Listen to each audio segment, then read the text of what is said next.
successfully argue your case.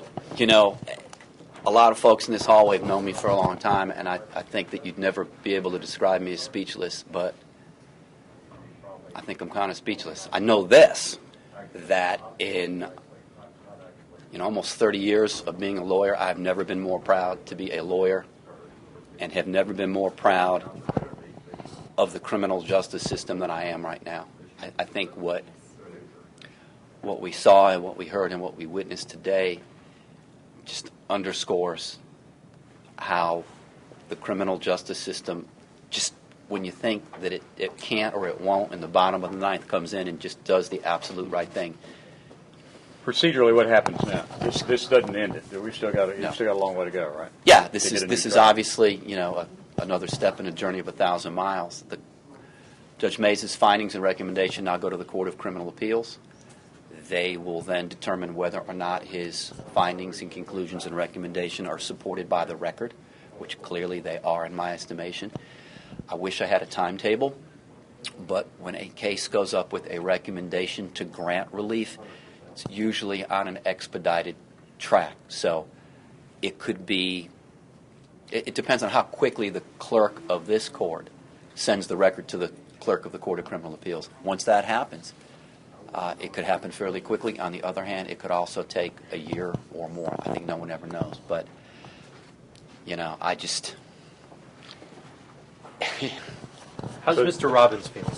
He's not unlike I am. I mean, obviously, we're kind of overcome by it and the enormity of it.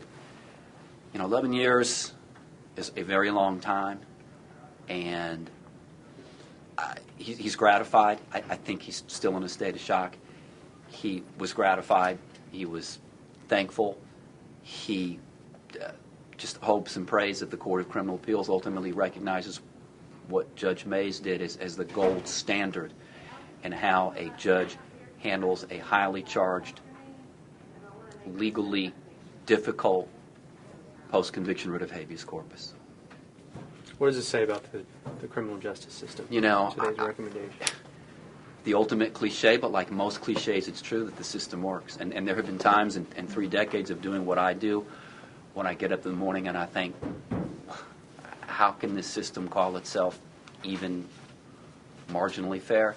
And then something like this happens, and I think that we all have a right to be proud of the system when it works, and make no mistake, it worked today. I mean, I sat at the council table trying to figure out where Judge Mays was ultimately going to wind up, and when I realized where he was going,